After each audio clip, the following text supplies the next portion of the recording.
Ya comienza De Guapas y Mal Entretenidos. Otra forma de contar el campo. Con Félix San Martino y su equipo por Radio del Plata. Cuando estemos lejos, cuando estemos tristes, cuando no me veas frente a tu mirar, cuando la distancia... Muy, pero muy buenos días. Arrancamos otro programa de Guapas y Mal Entretenidos. Acá las dos guapas de este programa, estoy así acelerado porque se nos va el tiempo ya de entrada. No nos van a alcanzar las 2 horas. Buen día, María Martini. Buen día, Lorena Tesio. Buen día. ¿Cómo anda? ¿Más fresquito hoy? Sí, mucho Un poco mejor. después Llegó... de esta lluvia que... Bastante amarretona, ¿no? Sí, porque amarretona y algunos sí, algunos no. Conozco algún caso donde a 20 kilómetros le llovió 40 milímetros y recibió nada, cero. ¿Sabes lo que es recibir cero ahora en este momento? Es dramático. Envidia al vecino que le llovió 40 y a él nada, ¿no es Así cierto? Es, Lorena. Habrán ido a misa. Sí, Es la ventaja de ir los domingos a misa. Le rezaron a San Pedro y los escuchó. Bueno, hago el adelanto porque no tenemos tiempo, tenemos que arrancar. Tenemos un programón infernal con un entrevistado que va a venir acá, que estuvo en Brasil con el tema Intacta, con el tema de la patente nula que le dio Brasil a Monsanto, lo cual trae unas consecuencias fenomenales en Brasil, en Argentina y en todo el mundo, te diría, porque esto tiene un impacto global en lo que es la producción de alimentos, ¿no? Así que bueno, agárrense de la butaca, porque se viene... ¿Cuánto le vamos a dar, Lorena? Todo lo que necesite el tema. Todo lo que necesite el tema. ¿Cuánto le das? Se las trae. Se la trae. ¿Cuánto le das? ¿Una horita? Una hora le damos. Una horita, bueno. Pero para darle una hora tenemos que empezar ya. Ya, lo vamos a tener, avisamos, lo vamos a tener a Juan Iglesias Pérez, que viene de Brasil, llegó hoy, en realidad, a las 2 de la mañana, no durmió nada, y lo tenemos sentadito acá frente a nosotros para que nos cuente a quién vio en Brasil, qué vio y cómo sigue esta película del no a la patente de Intacta. Y tenemos, por supuesto, camioneros con todo el paro de autoconvocados que está trayendo un problema bastante importante y que el paro y los hechos de violencia que vienen aparejados a ese paro. Tal cual. Si les parece, arrancamos con el tema camiones y después vamos con nuestro invitado. Vale, perfecto.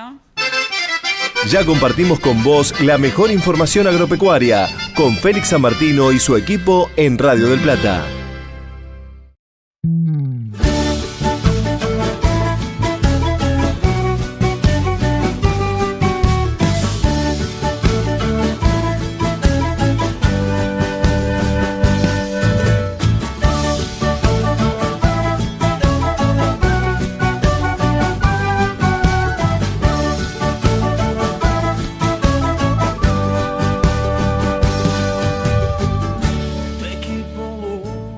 Lo que genera en definitiva la protesta de los camioneros, que cuando me mandaron en un WhatsApp el mapita de la pampa húmeda con los puntos y piquetes, te digo que era todo punto rojo, es decir, todo piquete por aquí, piquete por allá, están impidiendo, como decíamos antes, el ingreso a los puertos. La cuestión es que si esto se alarga, todos sabemos las complicaciones que pueden llegar a tener.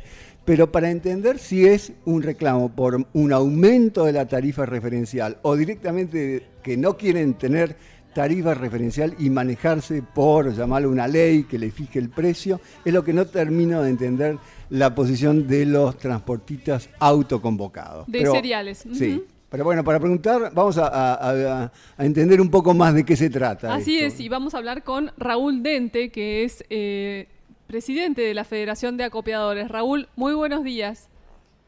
Buen día, ¿cómo les va? Una pequeña aclaración. Bajame de presidente, poneme asesor general. Te subí de rango, el doctor Raúl. Fernando Rivara, Está muy bien. Lo que pasa es que son muchos años en el tema, entonces ya me hicieron presidente. Te acaban de instituir. Hemos generado un problema interno en la Federación de Acopiadores. No quiero tener problemas, no. Está muy bien la aclaración, pero vamos entonces... Sí. No, adelante. No, Raúl, bueno, para entender esto, ¿es un reclamo por aumento de la tarifa referencial o directamente que los autoconvocados transportistas no quieren tarifa referencial, sino quieren una tarifa impuesta? si uno se rige exactamente por los comunicados, por lo que se ha escrito y por lo que se dice, creo que deberíamos apuntar al segundo punto, es decir, parece que esto es un movimiento donde se pretende volver al año 70, más a la década del 70, yo me acuerdo que a principios del 70 era tarifa única y turnos rotativos, porque se había determinado que el transporte automotor era un servicio público. Entonces, en ese sentido, como por la definición del servicio público, tenía que tener una tarifa y además tenía que prestarse a todo el mundo y tenía que otorgarse en turnos rotativos. De manera tal que en ese momento se había llegado al absurdo. Si una empresa acelerista, por ejemplo, tenía algún camión, en lugar de cargar sus propios productos, tenía que ir al turneador para que le asignen ese camión a un tercero que utilizaba ese servicio público. Pareciera que esto es una vuelta a ese pasado que está absolutamente superado por la modernidad y por años. Lo que pasa es que yo creo que atrás de esto siempre hay un problema, digamos, del sector transporte, a lo mejor está un poco sobredimensionado, hay empresas de transporte y a lo mejor hay camiones, pequeños camioneros que están quizá con unidades que no se han podido renovar, por distintas circunstancias, siempre hay todo el crecimiento tiene algo que construye y algo que destruye, ¿no? De manera tal que yo supongo que debe haber algo de eso y entonces aferrarse a la posibilidad de seguir haciendo algo es pedir que me protejan mi ingreso. A nosotros nos encantaría que hubiera una ley también que dijera que todos los granos tienen que pasar por los acopios, por ejemplo, como presidente, como asesor general se incurría en el mismo error de la Federación de Acopiadores. Me encantaría que hubiera eso, y a cada uno le encantaría también que se le asegurara su ingreso por una ley que protegiera a todo el mundo, y si todo el mundo estuviera protegido, la protección no existe, ¿no es cierto? Porque la protección de uno es la de protección del otro. De manera tal que yo creo que viene por ese lado. Lo que es increíble es que realmente las entidades que representan a las empresas transportistas, CATAC, FETRA, CATAC básicamente en provincia de Buenos Aires, pero nacional en general, FETRA también con especial radicación en Santa Fe, etcétera, esto se los haya ido un poquito de la mano, porque esta gente que no está, al denominarse autoconvocados, no responden, digamos, a los lineamientos ni a las decisiones de sus organizaciones, y que hayan podido tener un nivel de movilización y de organización tan grande como para hacer lo que hicieron, ¿no? ¿Qué es cierto, exactamente lo que hicieron? Es decir, un paro y bueno, y además... no parar, porque si fuera un paro de no transportar ellos, transporta el resto y ni eso ni se siente. Lo que pasa son piquetes y evitar que se transporte, con el agregado casi cruel de filmar las cosas que estaban haciendo, boquilladas, tiradas de cereal, etcétera, y distribuirlo en los medios. Hay un video muy difundido que lo tiene todo el mundo, de un auto hablando, persiguen un camión y le abren una boquilla. Ese, ¿por qué se pone eso? ¿Cómo parece? En realidad la persona que lo hace debería hacerlo y guardarlo en un secreto. No, pero ahí es el tema de la intimidación y decir, acá estamos nosotros y nosotros somos lo suficientemente poderosos como para... Es decir, le abren las boquillas a los camioneros que no se adhieren al paro. Claro, que a un camionero que no se adhieren, que está así, que está circulando y que a lo mejor decide seguir. Esa persona, entonces la persona no quiere tener ni pérdida de él, ni pérdida del grano. Mi camioncito lleva 100.000 pesos de carga como mínimo, en fin, de manera tal que es la intimidación y la alevosía es lo que ha llamado la atención de estos movimientos y el nivel de organización y movilización, ¿no? Entonces la pregunta es, ¿cómo es que si son autoconvocados, en cierta medida no están suficientemente organizados en una estructura, pueden tener tanto nivel de movilización como para mutar de una ruta a la otra, ir, parar y aparecer y desaparecer, como está burlando las fuerzas de la autoridad? En este momento, por ejemplo, ayer hubo una reunión muy importante donde se aumentaron las tarifas referenciales, ¿no es cierto? La tarifa de referencia aumentó un 12%. El jueves. 12%. 12% aumentó. Y entonces, ahora es el momento de analizar qué es lo que pasa después de esa decisión, como para responder a la primera pregunta que ustedes me hicieron. Bueno, ¿y qué está pasando con el tema de seguridad? Porque hay hechos de violencia que se están repitiendo y la pregunta es qué está haciendo el Estado en ese sentido, ¿no? Bueno, creería que más que poco nada, porque nosotros lo que pensábamos que esto se iba a solucionar después del aumento de tarifa, hoy, a horas de haberse reunido la comisión y de haber aumentado la tarifa, parece esto una broma, porque están apareciendo de nuevo grupos, están cortando el 9 de julio, en Bragado, y lo que es casi peor, y es una suerte de afrenta, es que lo están haciendo a la vista de la policía, en la caminera, de manera tal que uno no sabe al final en qué juego está. O cómo es que las fuerzas de seguridad no se manifiestan, y no sé si es un problema de jurisdicción, de competencia o lo que fuera, pero es imposible pensar que un grupo pequeño de inadaptados puedan paralizar la circulación de la riqueza del país a la vista de la policía. Sí, ese es un tema que nos enerva, ¿no? Sea la jurisdicción que sea, porque los dos están pintados por igual, digamos, ¿no? Más allá... Mañana hay un delito y como yo soy de la provincia no puedo intervenir en la ruta nacional. Eso es una cosa de loco, ¿no? Así que esto ahora nos está preocupando, y inclusive estamos manifestando como Federación de Acopiadores nuestra preocupación, porque pareciera que el accionar de un grupo pequeño de inadaptados cuenta con la complacencia de la Fuerza de Seguridad, porque están a la vista, ¿no? Es decir, que están parando toda la carga de cereales que pasa por 9 de julio y Bragado. Exactamente, fundamentalmente 9 de julio, Bragado y algunos otros lugares. En Quequén todavía está de esos que se pusieron los camiones en la colectora, pero siguen parando, así que pareciera que esto es una cuestión sin fin, no sé. Sí, porque además, como vos bien decías, hubo un aumento, será satisfactorio o no, pero en definitiva aumento al fin, y en lugar de tranquilizar las aguas, las ha exacerbado, Con lo cual vemos que esto responde a algo que no está institucionalizado, no entra en los canales normales, y hay gente que no representa a otros que no están representados, y la fuerza de seguridad que no hacen nada para evitar los delitos. Un lindo cóctel, un lindísimo cóctel. Argentina del 2018 parece mentira. Bueno, una última, Raúl, apareció también una crítica al accionar del Estado, porque en definitiva me imagino que no se puede hacer lo que uno quiere en las rutas, andar haciendo piquetes donde vos quieras y descargando los cereales, parando los puertos, etcétera. Aparece como una ausencia muy grande de alguna cuota de orden. Sí, mira, desde el año pasado la cosa anduvo mucho mejor en materia de seguridad, porque se hizo un programa Cosecha Segura, pero tuvo foco en los puertos. El año pasado el puerto de Gran Rosario, y este año están sobre Neco y Bahía, y ha mejorado muchísimo la carga, la descarga, la posibilidad de retornar con algún fertilizante. Todo el tema ha mejorado, pero claro, se puso foco en los puertos, y controlar todas las rutas es muy difícil. Además, muchas veces tiene el problema de jurisdicción. ¿De quién? De jurisdicción nacional, si es una ruta nacional, pero provincial, si es una ruta provincial. Entonces hoy a lo mejor me paro en la 5, mañana me paro en la 51, y después me paro en la 30, y ahí es donde empieza. No es sencillo mandar la fuerza de seguridad.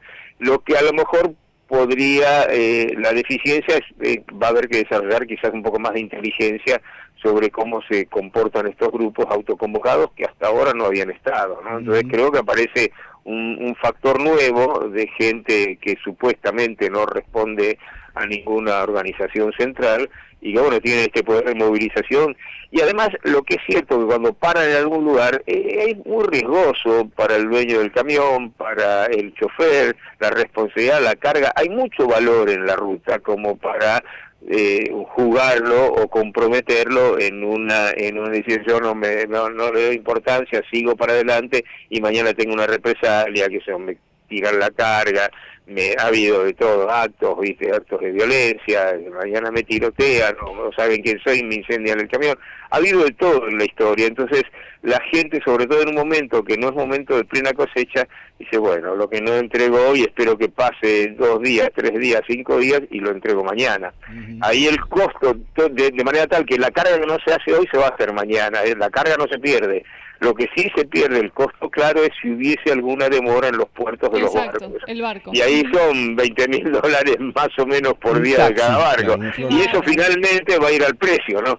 De manera tal que, seguro. Bueno, Raúl, no está claro. Esperemos que el aumento de la tarifa de referencia de ayer vaya hoy, que es el primer día. El aumento? 12% creo, ¿no? 12%, sí. Que esperemos que eso vaya disuadiendo y más bien que si quedan relativamente pocos focos, si quedaran pocos focos, porque hoy estamos en las primeras horas de ver cómo repercute esto, ahí, bueno, sí puedan accionar las fuerzas de seguridad, ¿no?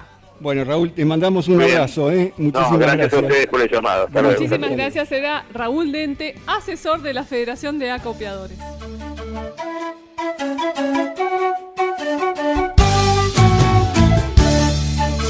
Suéltame, carnaval.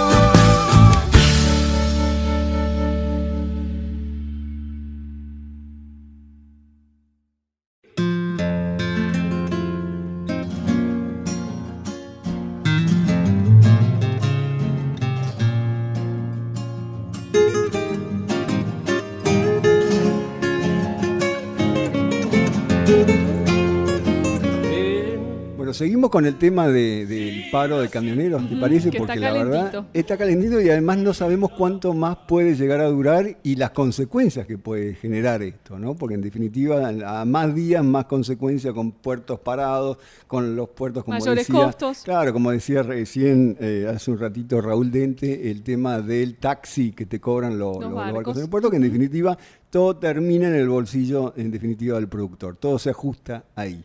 Pero para tener un monitoreo de lo que está pasando, vamos a hablar con alguien que está in situ y que debe tener mucha información. Así es, vamos a hablar con Carlos Castagnani, que es presidente de CARSFE. Carlos, muy buenos días.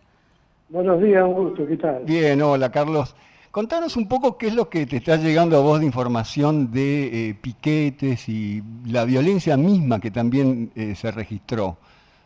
Sí, bueno, como vos bien decías, tenemos información de los diferentes lugares donde hay piquetes, ¿no es cierto? En Santa Fe, no menos de 4 o 5, pero nosotros... Carlos.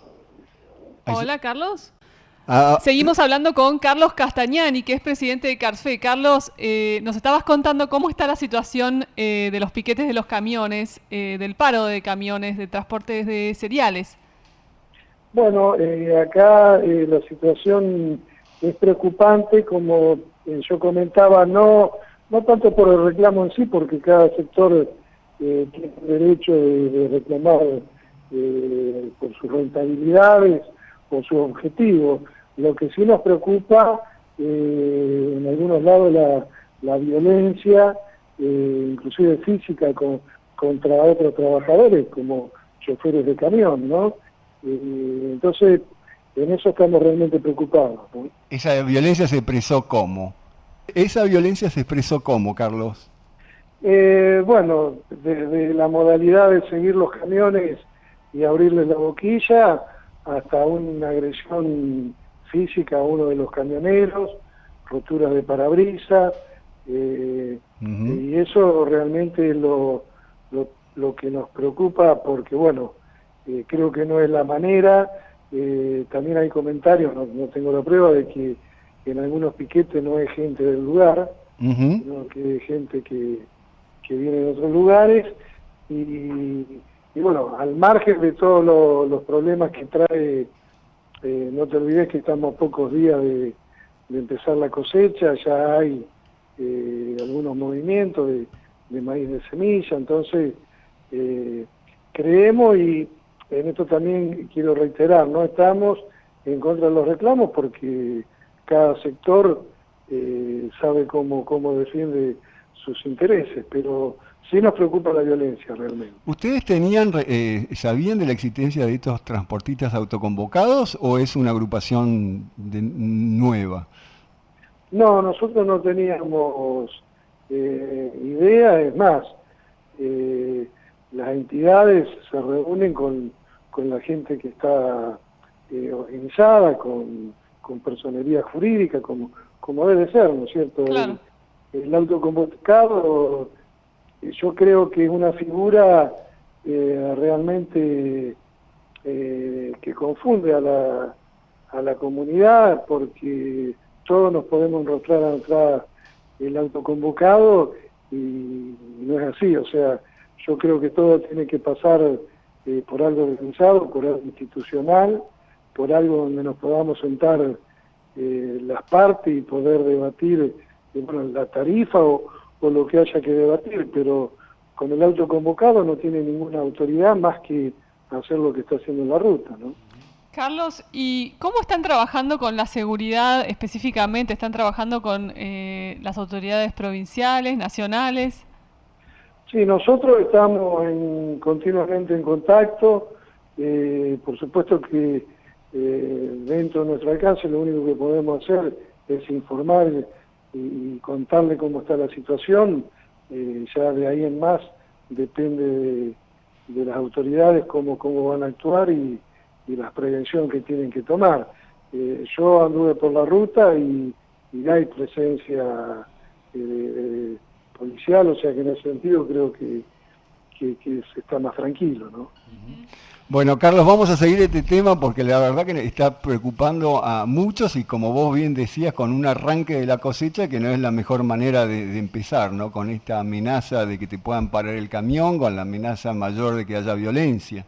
Así que bueno, esperemos que todo se vaya calmando. Sí, yo creo que como tenemos la libertad de expresar nuestros reclamos, tenemos la libertad de que el que quiera trabajar lo pueda hacer, más cuando se trata de pares. O sea, acá realmente nos preocupa porque viste cómo es esto de efecto contagio, cuando pasa algo en algún lado después se copia la modalidad y eso es lo que no es bueno, ¿no? Bueno, te mandamos un abrazo, gracias Carlos. Gracias a ustedes, un abrazo. Muchísimas gracias, era Carlos Castagnani, presidente de CARSFE. Ahógate en agua bendita, que ya ni el diablo te salva.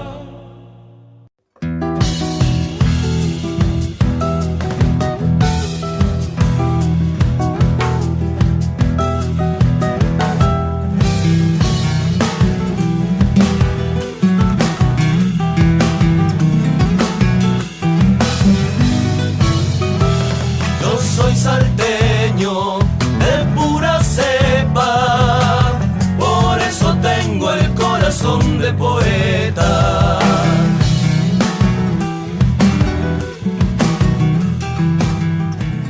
Bueno, qué bueno lo creas, yo vengo leyendo trabajitos y leí hace poco un trabajo muy interesante que habla de un dilema que básicamente tienen los productores tamberos de la cuenca cordobesa santafesina cordobesa, según como lo quieras ver, la cuenca Sancor, donde ahí evidentemente tienen la gran ventaja comparativa que es la alfalfa. A la alfalfa cuando está en su esplendor no hay con qué darle, pero ¿qué pasa? Y además es una manera muy barata de producir forraje de alta calidad, la alfalfa. Pero ¿qué pasó en los últimos años? En esa cuenca en particular se llenó de agua, pasaron campaña tras campaña y por supuesto la alfalfa es muy buena productora de forraje cuando no está bajo el agua, porque ahí sí se pierde empezaron a perder alfalfares por todos lados. Por lo cual los productores se pusieron más que nerviosos, en particular los productores tamberos, y empezaron a ver alternativas. Bueno, el trabajo que te digo que estuve leyendo es de un técnico donde pone las cosas en su justo lugar. ¿Te parece hablar con él? Vamos a hablar con Juan Luz, que es justamente técnico en forrajeras de PGG Wrightson. Juan, muy buenos días. Muy buenos días, ¿cómo les va? Bien, hola Juan, ¿cómo estás? Bueno, muy bien, muy bien. Hacía referencia al trabajo que hiciste, que es un poco de recopilación y análisis en cuanto a, ¿hay una opción a la alfalfa en la zona tambera cordobesa santafesina? Bien, sí, el trabajo surgió un poco como surgen siempre estas cosas en función de demanda, ¿no? Durante unos cuantos años, especialmente los últimos 3 o 4 años, esa zona tuvo realmente un impacto muy fuerte de excesos de agua.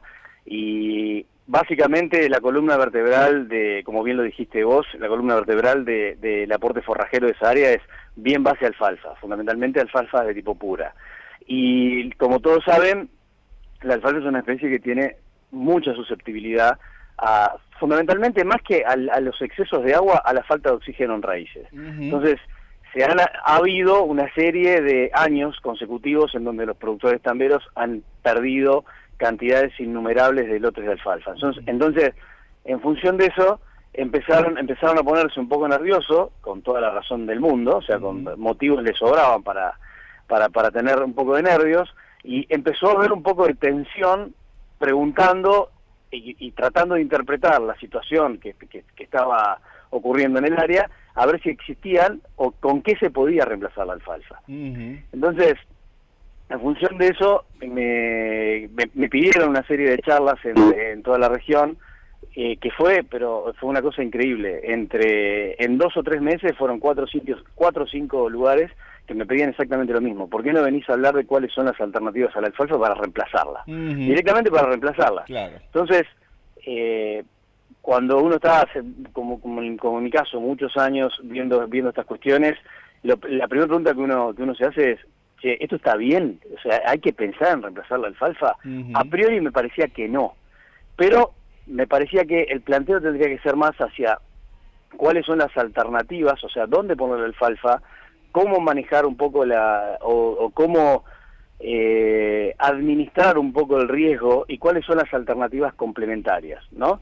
Entonces, en función de eso hice un trabajo de recopilación de los 20 o 30 últimos años climáticos y de ocurrencia de lluvias, y una recopilación de todos los ensayos, de todas las forrajeras que se hicieron en los últimos 20 años en el área de Santa Fe, y bueno, arribamos a algunas conclusiones bastante interesantes. Claro, porque en el trabajo vos haces una serie de años justamente donde ves cómo se comporta climáticamente la región, y de golpe aparecen secas, no solamente años de inundación, ¿no? Exactamente. La primera conclusión a la que arribé viendo toda la serie de lluvias de los últimos años, hay 2 o 3 cosas que es importante tomar en cuenta en la región.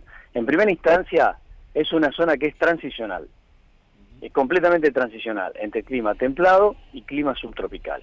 Eso te marca algunas pautas interesantes, o sea, no es casualidad que el área tenga como columna vertebral de aporte forrajero exclusivamente las alfalfas puras. El productor a lo largo de los años termina haciendo un ejercicio de prueba y error y termina pasando una zaranda y dejando lo que obviamente mejor le resulta. Y no es casual que sea alfalfas puras lo que funciona en la zona, y el motivo es muy simple.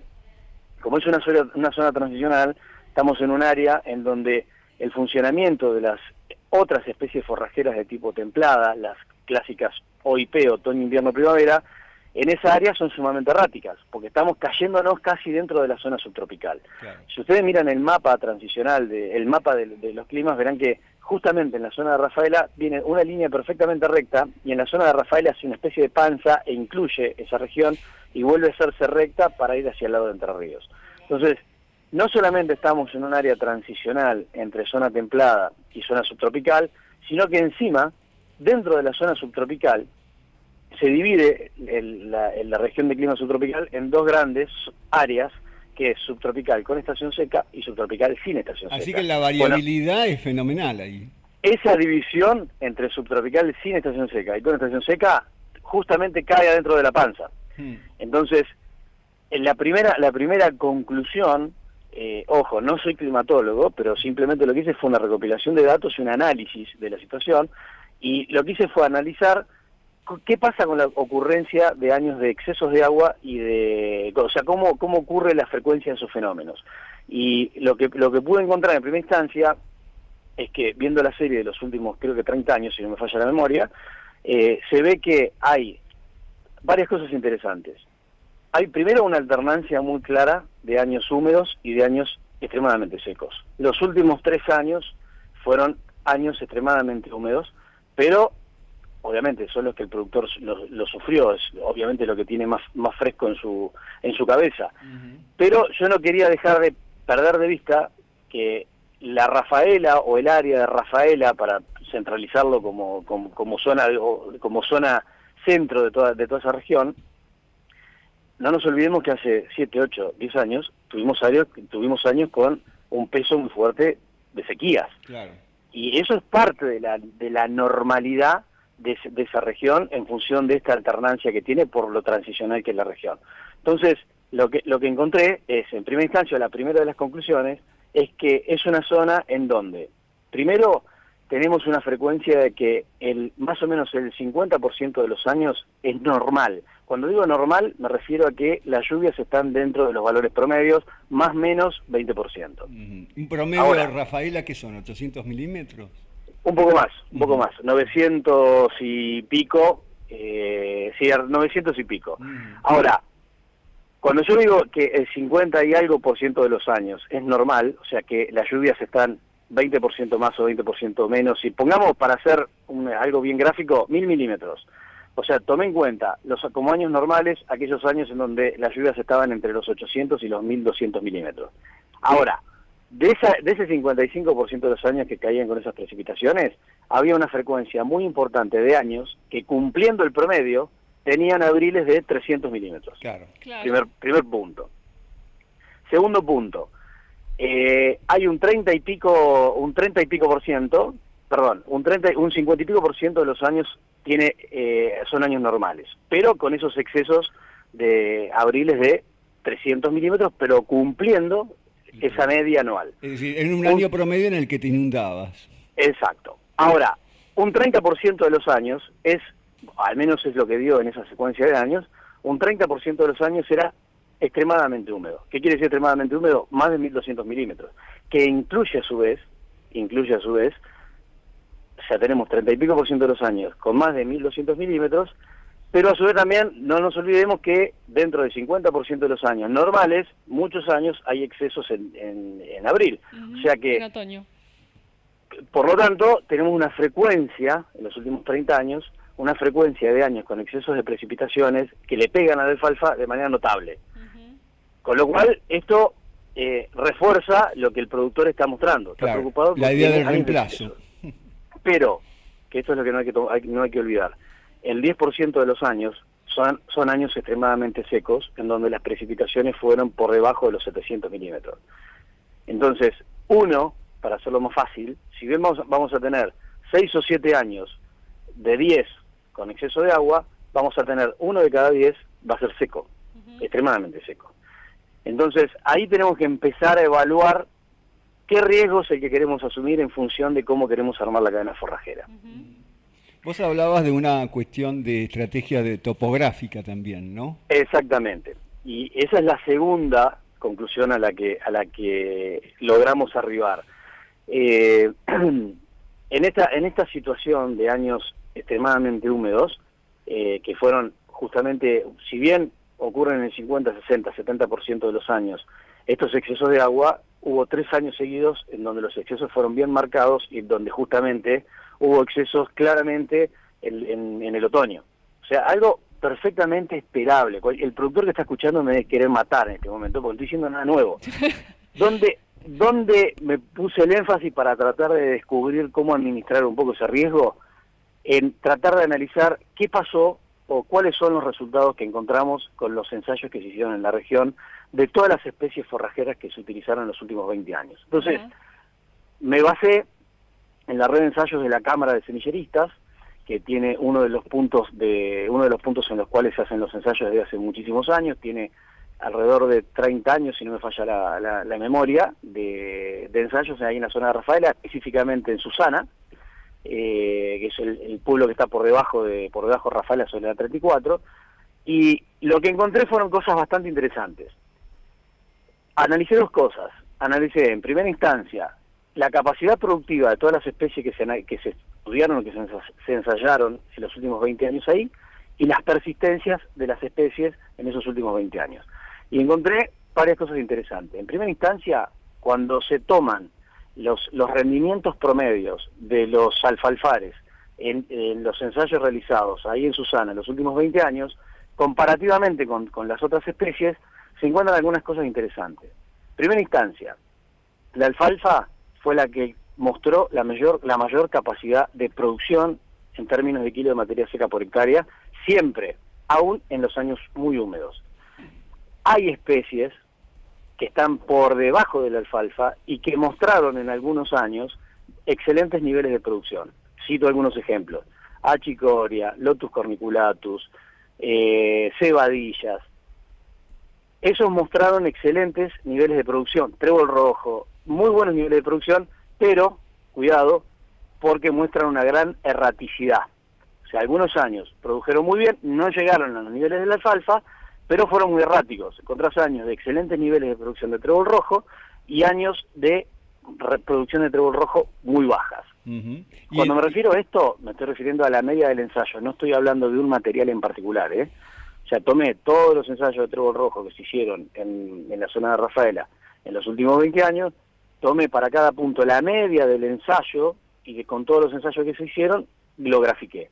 Entonces me encontré esto: hay especies por debajo de la alfalfa en su capacidad productiva que tienen buenos potenciales de producción, pero de manera errática. Ahora, cuando hice lo mismo con las persistencias, me encontré exactamente con la misma situación. A lo largo de los últimos 20 años, las alfalfas fueron las más persistentes, claramente incluso en los años muy húmedos, y algunas especies se muestran como interesantes, pero por debajo de la alfalfa y también con erraticidad. ¿Cuáles eran?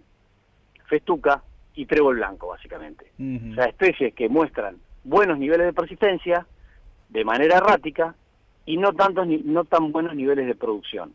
Mientras que las otras especies que mencioné, Lotus corniculatus, achicoria, trébol rojo, cebadilla, muestran buenos niveles de producción, pero son especies que tienen baja persistencia. Juan, entonces, nos está corriendo un poquito el tiempo. Te quería hacer una consulta, digamos, de alguna forma conclusión de todo este amplísimo estudio que estás comentando. ¿Cuáles serían entonces tus recomendaciones para la zona de la que estamos hablando, de Santa Fe, Córdoba, la cuenca? Mirá, la conclusión de todo esto es que en aquellos niveles, en aquellos lugares o sitios geográficos en donde no existen riesgos de inundación absoluta, la alfalfa es sin ningún lugar a dudas la especie que mayor capacidad de persistencia y producción puede llegar a tener. Imbatible, absolutamente. Ahora, en aquellos lugares topográficamente con un poco de más riesgo, hay que ver hasta dónde uno quiere tomar el riesgo de sembrar alfalfa, porque sabe que 8 de cada 10 años van a ser con excesos de humedad, pero 1 de cada 10 años van a ser absolutamente secos. La erraticidad de las otras especies, o sea, las otras especies no alfalfa, en esos ambientes pueden funcionar bien, especialmente en aquellos años donde hay excesos de agua. Pero no nos olvidemos que esa erraticidad es producto fundamentalmente de los años que son más secos, porque estamos hablando de un ambiente que es transicional entre subtropical y templado, o sea que va a tener años que van a ser muy extremos. Los años muy extremos, la festuca, los tréboles, etcétera, todas las que mencioné, se van a perder. Y en esos ambientes, la alfalfa también va a ganar, va a ser 2 de cada 10 años. Entonces, ¿cuál es la conclusión final de todo esto? No existen especies que puedan reemplazar en la región a la alfalfa. Existen especies que pueden complementar la producción de la alfalfa, especialmente en aquellos años y en aquellas posiciones del relieve en donde hay un mayor riesgo de exceso hídrico. Claro. Pero nunca perdamos de vista que 1 de cada 10 años esa zona es extremadamente seca y ahí la alfalfa va a ser absolutamente la que va a reinar en su capacidad de producción y de persistencia. O sea, es una manera de ver cuáles son los riesgos que existen y con qué cosas se pueden complementar. Pero sustituir a la alfalfa en esa región sería una verdadera imprudencia. Toda una respuesta, Juan. Te agradecemos mucho y te felicitamos por el trabajo. Muy bien, muchísimas gracias. Gracias, te mandamos un abrazo. Muchas gracias. Un abrazo grande. Era Juan Luz, técnico en forrajeras de PGG Wrightson. Ya compartimos con vos la mejor información agropecuaria con Félix San Martino y su equipo en Radio del Plata.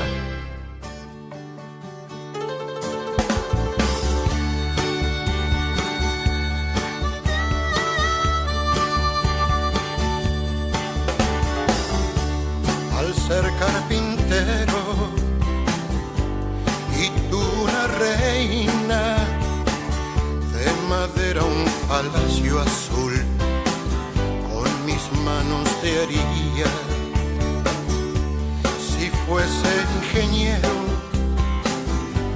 un gran puente haría que conduzca tu alma y Bueno, entre todas las cosas tenemos lanzamientos, porque no solamente Pandimia habla de lanzamientos, sino también desde lo agropecuario hay lanzamientos. Bueno, Dow Semillas Dow AgroScience hizo un anuncio muy importante de un lanzamiento que tiene esta semana. Sí, creo que fue esta semana. A ver, María. Y por eso vamos a hablar con Juan Lariguet, que es gerente de semillas de la división agrícola de Dow DuPont. Juan, muy buenos días, ¿cómo estás? Muy buenos días, María, Félix, ¿cómo les va? Bueno, contanos, Juan, ¿qué es esto de Brevant? Bien, Brevant lo definimos como es la evolución de Dow Semillas. Básicamente, esa sería la descripción perfecta. Y se origina a partir justamente de esta unión entre Dow y DuPont. Y Brevant se lanza globalmente como la marca de semillas para el canal de distribución de la división agrícola de Dow DuPont. Ajá, así que uno de los primeros resultados de esta fusión es Brevant, en definitiva. Correcto, es después de aquel 1 de septiembre donde se anunció finalmente la fusión oficial entre Dow y DuPont, es el primer lanzamiento de marca global que se está haciendo con esta nueva compañía. Y es el paraguas que va a contener todas las variedades, tanto de DuPont como de Dow. Brevant va a tener, en lo que es Argentina, en el mundo, la nueva división agrícola va a tener dos grandes marcas que son Pioneer y Brevant.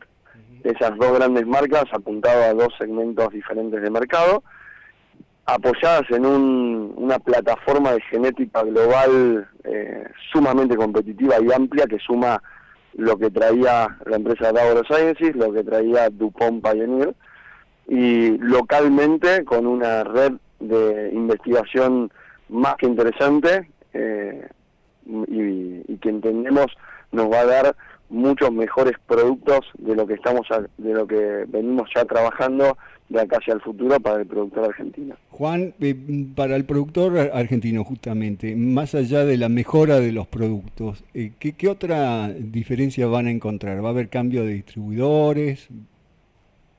Vamos a tener una red de distribución en casi todos los puntos del país. Hay alrededor de 400 puntos de venta diferentes con nuestra red de distribución, mediante los cuales un productor va a poder tener a su alcance la semilla de Brevant, tanto de maíz como de girasol, como de sorgo y soja. Y la idea que queremos construir con esta marca Brevant es de brindarle al productor algo que le permita hacer negocios de manera rápida y simple, sin muchas vueltas. Y por eso el apoyo de nuestra red de distribución local, para ponerle nombre y apellido a la persona con la que él está haciendo negocio. Es decir, se suman las dos redes de distribución y tienen una cobertura muchísimo más amplia con este. Correcto. Mediante nuestra cadena de distribución conjunta que trae esta fusión, tenemos una riqueza de distribuidores más que interesantes, cubriendo un montón de espacios donde antes cualquiera de las dos compañías podía llegar a tener algún espacio libre. Hoy esta fusión nos permite tener una cobertura casi total de la República Argentina. Bueno, Juan, gracias por traer esta novedad acá al programa. No, por favor, gracias a ustedes y buen fin de semana. Bueno. Muchísimas gracias. Era Juan Lariguet, gerente de semillas de la división agrícola de Dow DuPont. Enciende llamas que no se apagan jamás. Alúmbrala con esa luz que enciende llamas que no se apagan jamás. Alúmbrala con esa luz que enciende llamas que no se apagan jamás. Que enciende llamas que no se apagan jamás.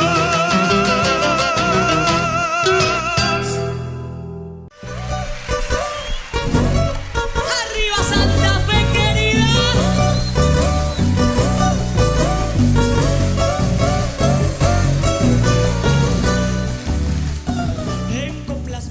Bueno, María, tu momento estelar, el momento que tanto esperás, las novedades del sector automotriz, autos glamorosos, camionetas, motos, de la mano de... Que todas las semanas nos trae una novedad. Vamos a hablar con Jorge Pandini. Jorgito, ¿cómo estás? Bien, ¿cómo estás? Bueno, lo prometido es deuda. Te dije, Félix, que iba a hablar de tu querida provincia de Córdoba, porque esta semana que pasó se presentó nada más y nada menos que el Fiat Cronos. Una gran presentación, estuvo el presidente Macri, estuvo Cristiano Ratazzi, y de ahí para abajo todo el mundo, imagínate. ¿Estuviste en la planta de Santa Isabel? En la planta no, Santa Isabel es la de la competencia. Esta está en Ferreira, digamos. Pero bueno, usted, un alejandrino cada tanto. Un alejandrino, tal cual. Tal cual. Pero bueno, muy importante. A ver, ¿qué es el Fiat Cronos? Es la versión tricuerpo con baúl, digamos, de Largos. Un auto muy moderno. ¿Por qué es importante? Porque se fabrica en Córdoba y se va a exportar a toda la región, inclusive a México. Entonces eso es muy bueno para el país. Una inversión de 500 millones de pesos en la planta para modernizarla y además otros 100 millones de dólares, 500 millones de dólares y otros 100 en la red de proveedores, con lo cual muy, muy importante. El auto lindo, moderno, hay versión con un motor naftero 1.3 de casi 100 caballos y 1.8 de 130, hay caja manual y caja automática, realmente el auto está muy bien, es muy lindo el auto y es el único modelo que se fabrica en esa planta de Fiat en Córdoba y que te repito, se va a exportar a toda la región, inclusive a México. Así que la verdad es que... ¿Es un auto chico o mediano? Es un auto mediano, digamos, mediano. ¿No? Es un auto mediano, sí. Vos pensás que ahí se hacía el Fiat, el Gran Siena, ¿no? Que era el auto con baúl, bueno, se reemplazan por este que te repito, es muy moderno el auto, es muy moderno, está muy bien y realmente los productos de Fiat ya hace mucho tiempo que se están haciendo con mucha calidad. Y lo que decía, es realmente esto que a veces planteamos de cómo las marcas en el mundo distribuyen la fabricación, este auto se fabrica acá y va a exportar, por supuesto, a Brasil. Y por eso también otros modelos vienen de Brasil para acá. Estas políticas de complementar la cosa, ¿no es cierto? Como yo te presto atención, vos mencionabas que Argentina estaba especializada en exportar camionetas y ahora se agrega un nuevo rubro, llámalo así, el auto mediano. Sí, es camionetas y autos medianos, porque si repasás, Félix, por ejemplo, Ford fabrica la Ranger, que obviamente se exporta a toda la región, una camioneta de última tecnología, y todos sabemos la calidad de Ford y la vinculación con el campo, y también el Focus, ¿sí? Estos dos productos que se fabrican. Volkswagen estaba con la Amarok y la Suran, pero ahora va a ser la Amarok y un nuevo modelo que va a ser un Sport Utility que se va a anunciar en algunos meses más, ¿no es cierto? Toyota con la Hilux, la SW4, bueno, Fiat ahora con el Cronos, en la planta de Santa Isabel, en la de Renault, que va a salir una Nissan Frontier, la Renault Alaska en otra pickup, y la pickup de Mercedes, con lo cual, sí, vamos de autos medianos y camionetas como especialización, ¿no es cierto? Y los autos más chicos, obviamente, quedan del lado de Brasil, que claro, tiene un mercado no más grande y es un poquito más más eficiente en eso. Bueno, así que bueno, eso por ahora... Sí, decime. No. Termina y te quería hacer una pregunta. No, y bueno, nada, estuvo el presidente, obviamente, estas son unas inversiones que se demuestran y el sector automotor, la verdad que está muy bien, pasando un buen momento y bueno, esperemos que también mejore Brasil para que la producción también levante. Bueno, última, ¿te atendieron bien los cordobeses? Impecable, a ver, si hay algo que la gente de Fiat siempre hace es tratar al periodismo impecable. Y la verdad, a ver, te cuento alguna anécdota. La verdad que, a diferencia de en otros lugares, por ahí, Cristiano Ratazzi es un tipo que tiene un contacto muy frecuente con los periodistas y realmente es una persona que se acerca, que habla, que explica, que es muy claro, y lo que es la parte más glamorosa, siempre, históricamente, en las presentaciones de Fiat, la parte, más allá de la parte laboral y fabril, la parte social, siempre es impecable, siempre nos tienen bien comidos, bien bebidos después de las presentaciones, bien ambientados, eso siempre, siempre falta. Así que bueno, agradecemos Jorge, a la gente de Fiat toda esa recepción y a los cordobeses también, ¿no? Bárbaro, te mandamos un abrazo grande, Jorge, gracias. Escúcheme, avíseme de qué va disfrazado el corso, así lo identifico. Dale, abrazo, gracias. Chao. Canta para papá, vieran qué lindo mi pago, cuánta ternura que va.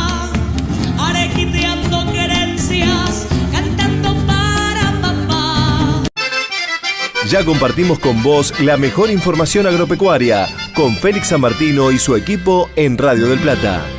Bueno, ¿ustedes dos se acuerdan del tema de Monsanto, de lo que ocurrió con el tema de la patente, que de golpe en Brasil le dijeron no a la patente? ¿Sí o no? Pero claro que sí, si el revuelo que se armó acá en la Argentina fue fenomenal. Revuelo no tanto, ¿eh? Bueno, el revuelo mucho menos de lo que debiera haberse sí armado el revuelo. En definitiva pasó medio desapercibido una noticia que de por sí es bomba, porque si estamos en el Mercosur, si entendemos que esto es una región, lo que se dice en un lado debería estar de alguna manera en línea con lo que dice en el otro. Bueno, lo que dijeron los brasileños es no a la patente intacta. ¿Te acordás lo que es la patente intacta en soja, con todo el lío de ver las cargas, de tomarle el EVATES a los cargamentos de soja, ver si de tiene que vayan los evento, técnicos de la no empresa tiene el evento, claro, la al demanda campo, de aquí, claro, la demanda, que sean socios en los rindes. de alguna manera, con todo esto que se viene hablando desde hace tanto tiempo, está básicamente todo justificado a partir que hay una patente, que hay una ley de patentes y que la empresa Monsanto, obviamente, si tiene la patente, la quiere cobrar. Pero, ¿qué pasa acá? Desde hace un tiempo se viene hablando acá que el otorgamiento de la patente Monsanto, de Monsanto intacta, deja muchos agujeros, hay muchos interrogantes de cómo se dio esa la patente. Se habla, no se habla, viste cómo es todo acá, que en definitiva todo tarda enormemente, nunca se termina de resolver. Acerca de ese otorgamiento. Exactamente. Pero bueno, en Brasil son mucho más expeditivos, encuentran rápidamente el camino y encontraron que la patente intacta en Brasil no va. Ahora, Lorena y María, como nosotros somos un programa de donde está la noticia, nosotros vamos, es decir, viste, donde está el foco de la noticia, nosotros vamos. Bueno, esto no es la excepción. ¿Por qué? Porque hay un argentino interesado en ver qué pasó en Brasil, porque parece que las autoridades acá nacionales mucha bolilla no le dan al tema. Bueno, fue a Brasil, fue a averiguar de qué se trataba el proceso por lo cual le dieron el no a la patente y nada más y nada menos lo tenemos aquí. Además que, perdón, abro un paréntesis, esto que sucedió en Brasil no se vio reflejado en ninguno de los principales medios de la Argentina. Tampoco. Parece que de eso mucho como que no se habla. Pero no se habla de lo que se debiera estar hablando, que nada menos y nada más, que hay mucha plata metida ahí adentro por lo que están pagando hoy por hoy los productores en este evento que está patentado y que pareciera ser que no debiera estar tan patentado, por lo menos. Pero bueno, haciendo la presentación del caso, fuimos hasta allá, en realidad fuimos, dijo el mosquito, en realidad lo tenemos aquí, a quién fue, para que nos cuente largo y tendido qué es lo que vio allá en Brasil, por qué le dieron el ñacatrazo a la patente intacta y qué consecuencias puede llegar a tener acá. Así es, vamos a darle la bienvenida a Juan Iglesias Pérez, que es empresario del sector agroquímico y experto en patentes. Juan, muy buenos días. Buen día, ¿qué tal? ¿Cómo les va? ¿Cómo les va? ¿Bien? Bueno, gracias por estar acá. Vamos a aclarar que Juan llegó a las 3 de la mañana de Brasil y está ahora tempranito, casi que no dormiste nada. 3 horas, está bien, es suficiente. Ahí está. Bueno, Juan. Bueno, pero te voy a tirar un poco un balde de agua como le tiré a los propios brasileños. A ver. Monsanto, para tener una similitud en cuanto a tácticas empresarias, hay que compararlo con Al Capone. No hay otra alternativa. No es Ford, no es John. No es mucho. Nada. No es mucho, es exacto. La imagen exacta de todo su proceder. Entonces a los brasileños, en realidad lo que hay, después voy a contar los detalles, pero lo que hay es un parecer del INPI brasilero diciendo a la patente nula, pues está mal otorgada porque no cumple la ley. Y el que inicia esa investigación es el Axoja nuestro. A Prosoja, que es una asociación de productores, especialmente que empezó en Mato Grosso do Sul y que cubre todo el centro de Brasil, y ahora se ha agregado también la gente productora de maíz y de algodón. ¿Y ellos qué hacen? ¿Quieren impugnar la patente dada o no se terminó?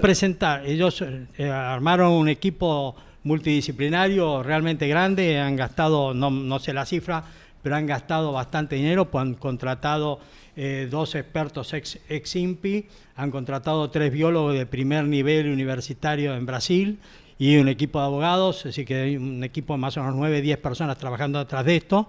Y ahí descubrieron que la patente está, como vengo diciendo yo acá respecto a la Argentina, no está siguiendo las normas que establece la ley. La ley de patente brasilera no puede ser muy distinta a la nuestra porque el molde de leyes de patente del mundo son todas iguales. Todas iguales. Lo que se pide, en todos los países se pide. En Brasil le otorgaron la patente en un momento. En Brasil le otorgaron la patente en un momento, entonces esta gente, después de un año de trabajo, entró en noviembre del año pasado en un pedido de nulidad de la patente. El juez le dio vistas al INPI y el INPI acaba de hacer un informe el día 24 de enero, es decir, importante la rapidez. Mitad de noviembre presentado, poco más de 60 días después, el juez ya tenía un parecer del INPI diciendo que la patente es nula porque está mal concedida. A ver, para lo que acabas de decir de los tiempos no es menor comparándolo con los tiempos que ocurren acá. Exactamente. Que diría que es más que infinito, es decir, no ocurren nunca las resoluciones. Ellos arrancan en noviembre el proceso y ya tienen un dictamen ahora. INPI en la mano del juez, el juez ahora le tiene que dar vista por 60 días a Monsanto. Ahora, ¿es el mismo INPI que le dio la patente? El mismo INPI. Lo que pasaba que yo decía acá, las patentes son patentes muy complicadas, especialmente las biológicas. Entonces puede haber error en el examen del organismo administrativo. Lo que yo proponía acá, que propuse a Rural, al gobierno, le hice llegar a Marcos Peña el tema, a Echeverre, cuando todavía no era ministro de Agricultura, se lo hice llegar, pero nadie le dio bolilla. Lo que había que hacer es una instancia administrativa pidiendo la anulación de la patente. Allá ellos pidieron la anulación de la patente, pero la hicieron directamente ante un juez. Acá en la Argentina, si lo hubiéramos hecho ante un juez, el juez nos hubiera ordenado cumplir la ley de procedimientos administrativos que exige para cualquier acción contra el Estado antes tener la acción administrativa. No hubiéramos podido ir, pues si hubiéramos ido, hubiéramos perdido tiempo, porque hubiera vuelto para atrás. Pero bueno, fueron al juez, presentaron, el juez rápidamente dio vistas al INPI. Te piense que se presentó el 14 de noviembre más o menos y el 24 de enero el INPI contesta. Por tanto, no estuvo dormido el expediente en el juzgado, no estuvo durmiendo el INPI y volvió al juzgado. Que fue la noticia que nosotros dimos hace un sábado atrás. Exactamente. Y con eso vos te fuiste para allá. Con eso me fui para allá para dos motivos. Primero, porque quería conocer bien los argumentos, quería conocer a la gente y quería advertirles un poco la cosa. El parecer del INPI es muy importante, pero como dije recién, el proceder de Monsanto no es el de otra empresa. El proceder de Monsanto es que ahora va a buscar adictos al dinero que los ayuden a sortear. Y puede haber en cualquier país, hay jueces adictos al dinero, como yo he tenido fallos acá absurdos de la Corte Suprema kirchnerista, realmente absurdos, que solo a través de hay cosas que uno que tenga vergüenza no puede decir si no tiene un estímulo muy importante. Entonces la Corte kirchnerista aquí aceptó un fallo de Boscos Conesa de la Sala 2, diciendo que no podía ser que una empresa tan importante como Uniroyal se equivocara al hacer una patente. En eso basó su fallo, en eso dio vuelta el fallo de primera instancia, porque la patente obviamente no cubría lo que decía cubrir, y con ese fallo de Boscos Conesa la Corte falló en contra mía. Otro caso del país. Estás hablando de otro caso. Un caso de producto químico. Discúlpame, Juan, entonces lo que estás diciendo ahora es que esto no termina acá, es decir, que no termina una acá. vez que el INPI Esto va a llegar nula, exacto, ahora va a un juicio. No, el juicio ya está y el juez seguro la va a declarar nula, seguramente, calculo, porque por más que le dé vista a Monsanto, lo único que va a hacer Monsanto es mandarle 1000 páginas de folleto de propaganda, porque argumento técnico no tiene ninguno, absolutamente ninguno. Entonces, el juez va a fallar en contra de Monsanto.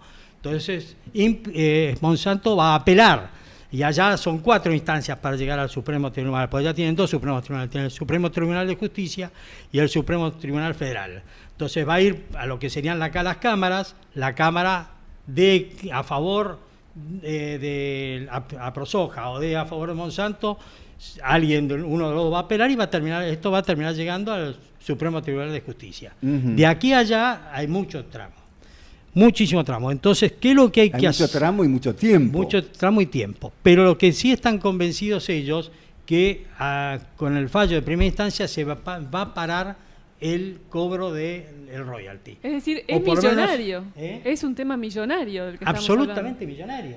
Es que hay que comprender, Monsanto en la disputa esta se está jugando su existencia y la gente de Bayer, que tiene otros intereses personales, por eso tomaron la decisión de comprar Monsanto, Bayer también va a la ruina atrás de esto, porque esto es imposible. Hay el fallo clave sobre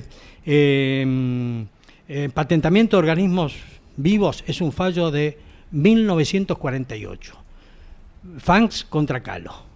Ese fallo la Corte, no había genética, no sabíamos nada de un fallo en Estados Unidos. En Estados Unidos. No había todavía ADN, no sabíamos lo que era un gen, muy claro no lo teníamos la... 1948. 1948. Claro, de lo que ocurrió del 48 para acá es tremendo. Pero el Vamos fallo a hacer un paréntesis para decir que estamos hablando con Juan Iglesias Pérez, empresario del sector agroquímico y experto en patentes. Y uno de los mayores expertos en patentes, según él se autotitula. Y la realidad es que, viéndolo en compulsa con otros expertos en patentes, creo que le pasa el trapo. Y pero nuestro bueno, enviado es una especial opinión. Y en nuestro enviado especial a Brasil. Muy bien, María. Bueno, continuemos. En Estados Unidos vos decís que en el 48... Fija muy claramente qué tipo de material vivo se puede patentar o no. Y lo clave es que el material vivo es patentable en la medida que no cumpla la función que cumple en la naturaleza. Si cumple la función que cumple en la naturaleza, no es patentable. Clarísimo. El día que logremos convencer a un gen que no haga lo que tiene que ser y en vez de dar ojo celeste de 3 orejas, ese día es un invento. Es un invento. ¿Me explico? Pero mientras no convenzamos eso, no hay inventos. Después hay y ese fallo de Fangs contra Kahlo fue 7 jueces.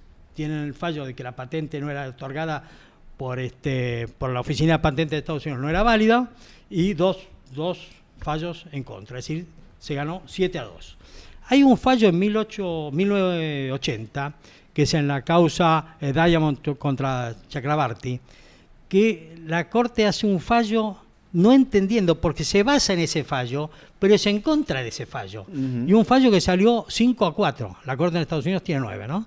5-4, es decir, que es un fallo muy discutido.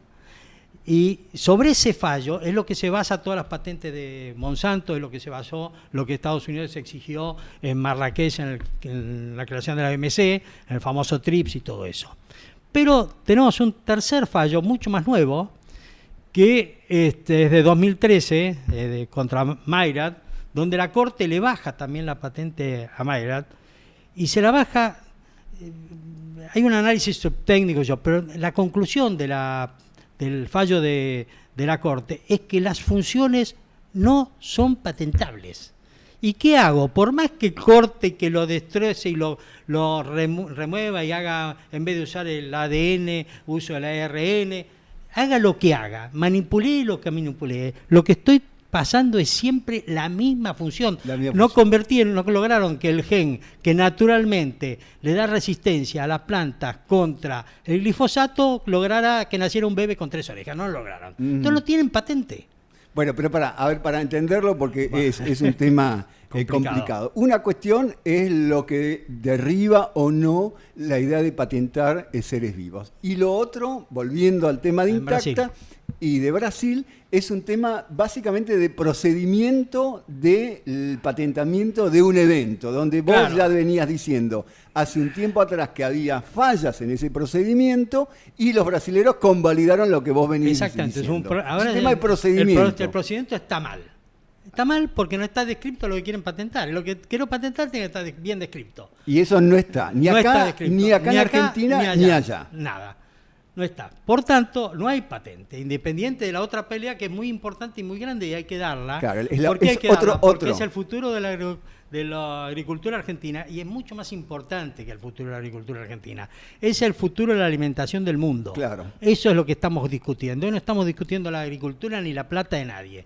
Vale la pena en ese concepto que vos estás diciendo volver a repetir que una patente te da un monopolio durante un tiempo para que obviamente el que invirtió y descubrió este invento obviamente tenga la renta, lo cual es muy justo. Pero en la medida que sea invento. Que sea invento. Ahora, si logramos que se sigan patentando no inventos, sino descubrimientos, Monsanto con su mecánica va a seguir teniendo patentes dentro de acá los próximos 50 años. ¿Monsanto o los Monsantos? Monsanto o los Monsantos. ¿no es cierto? Y eso es lo que hay que evitar. Es decir, como decía Steve Jobs, cuando él estaba trabajando en el Macintosh 2, decía, si no llegamos antes que IBM, la computación va a entrar en una edad media. Y es así. Hacen un gran paraguas que no deja ningún hueco a nadie y entonces tienen un monopolio total. Y el capitalismo es competencia. El capitalismo tiene que haber quiebras. Si no hay quiebras, quiere decir que el capitalismo no está funcionando. Vos estás haciendo el paralelo entre el IBM y el Monsanto, la gran corporación que quiere resguardarse. Claro, pero lo que pasa es que IBM no tiene las características que tiene Monsanto. Vos volvés a la idea de Al Capone. A Monsanto hay que asociarlo con Al Capone. No tiene parangón. No es mucho. No es mucho, no es nada. No es nada. Ellos parten de la misma base o estructura mental que partía Al Capone. No tienen la estructura mental de IBM o lo que sea. Bueno, tengo que apurarme a investigar, no logré y IBM sobrevivió. IBM de hoy no es la de 1960, pero sobrevivió. Al Capone no sobrevivió y Monsanto no va a sobrevivir. Acá me pasa un cartel, Lorena, que para ser ordenados tenemos que ir a una pausa, Juan. Sí, tranquilo. Así que tenemos más para hablar y bueno, toma agua, reposá, que viene muy viajado y la continuamos en un ratito.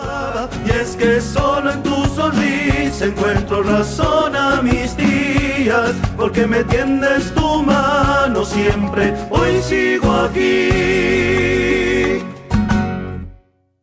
Bueno, continuamos con nuestro invitado que es María. Así presentado es, de vuelta. continuamos con Juan Iglesias Pérez, que es empresario del sector agroquímico y experto en patentes y que vino recién de Brasil. Y acaba de tirar unas bombas, si nos estuvieron escuchando antes, contra un sistema de patentamiento en el argentino, contra las sospechas de haber patentado la soja intacta, y con un procedimiento que deja mucho que desear si lo comparamos con la velocidad con que se pidió Brasil en este tema, y bueno, dejan muchas puntas abiertas.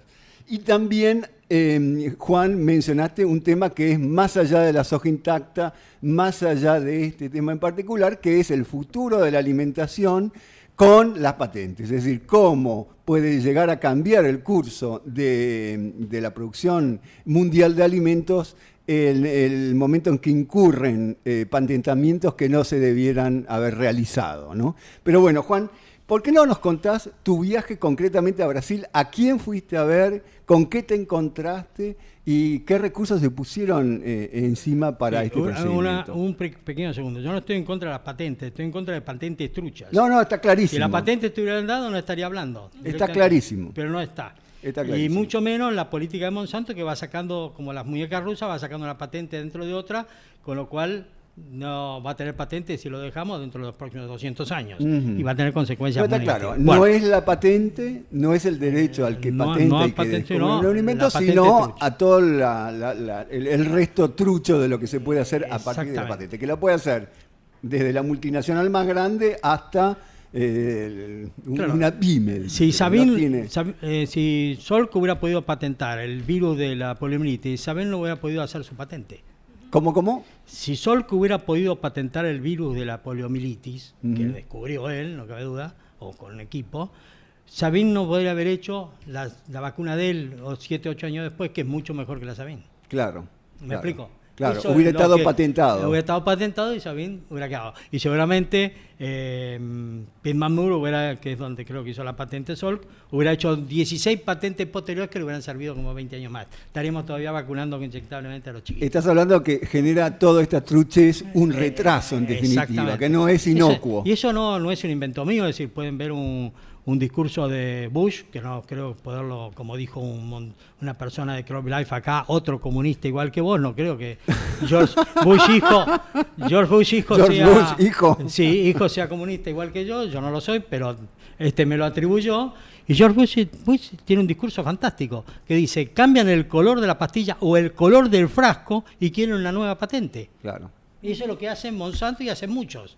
Vamos a tu viaje. Vos fuiste... ¿Y a quién fuiste a ver? ¿Con qué te encontraste? Yo fui al estudio que manejó todo este esquema para hacer la exitosa presentación que hasta por el momento han hecho, porque quería conocer detalles, quería conocer el parecer del INPI y quería aportarle parte de mi experiencia, que es larga, es decir, yo he tenido muchísimos juicios de patentes, no en el área de biología, pero sí en el área de química orgánica, y mantuvimos una reunión fantástica donde me explicaron cómo armaron el esquema, a Prosoja, que fue el líder, el que empezó a mover las cosas. Ahí está el presidente de Rosa y otros líderes de Aprosoja, que en realidad Aprosoja nace en Mato Grosso, ellos están en Cuyabá.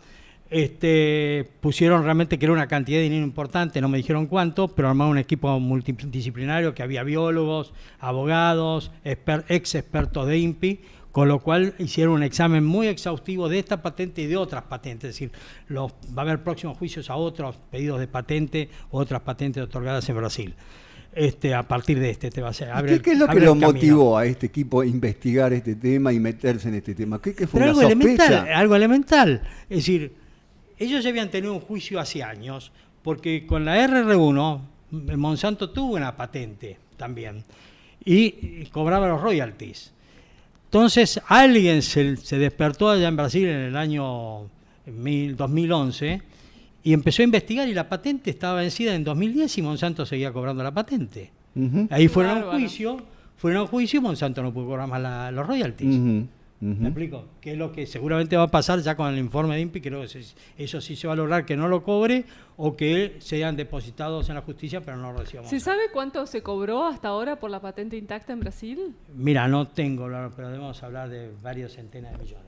¿Y puede ser que, digamos, tenga que devolver esta cifra? Evidentemente, y se prueba porque las patentes nulas, muy buena la pregunta, pues las patentes nulas vuelven hasta la nulidad hasta la fecha de la presentación. Es un desastre. Un desastre, van a tener que devolver todo lo que cobraron hasta ahora. Es un verdadero desastre. Con intereses, cargos y todo. No, por supuesto. Es decir, Monsanto está jugando la vida, y yo comprendo que un tipo que está jugando la vida, lo único que tiene en la cabeza es tratar de salvarse, y bueno, como no tienen muchos argumentos, usan los de Al Capone. Ahora, déjame que te haga una pregunta. ¿Tiene patente intacta Monsanto hoy? No hablemos de patente intacta, porque patente intacta, ese fue el error de Echeverri cuando hizo aquel artículo en La Nación. No puede haber patente intacta. Intacta es un nombre comercial que se refiere a una mezcla de dos genes. Uno de los dos genes que tiene intacta es el AROA-CP4, que es la patente que teóricamente se dio en 2007 acá, que después vamos a hablar de detalles de eso. Entonces, lo importante, la pregunta es, ¿qué países tienen AROA-CP4 patentado? Fundamentalmente Estados Unidos, Europa, Argentina y Brasil. Y allí Monsanto está cobrando por esa en Europa no, porque prácticamente no venden nada. Ellos cobran Estados Unidos, Argentina y Brasil. Argentina y Brasil calculo que debe ser el 40% del revenue total que le da la patente esa. Ahora, entendiendo hablemos de las consecuencias que trajo este fallo. Una de las patentes es lo que vos decís, que Monsanto dejaría de cobrar el royalty, pero hay mucha gente que dice que este proceso judicial va a durar 1 o 2 años y la patente de Monsanto en definitiva va a terminar expirando en ese tiempo. Sí, no importa. No, eso es muy importante, no importa, pues si se declara nulidad, los efectos son todos para atrás. Entonces, ahora lo que ellos... es decir, no importa tanto lo que resta, sino todo lo que tienen se que caminó. devolver. Claro. Okay. Entonces, ellos son más optimistas de lo que yo soy. Ellos creen que en primera instancia van a ganar y que habrá algún recurso de Monsanto, pero son bastante más optimistas, pero Monsanto va a aplicar su táctica Capone, ninguna duda.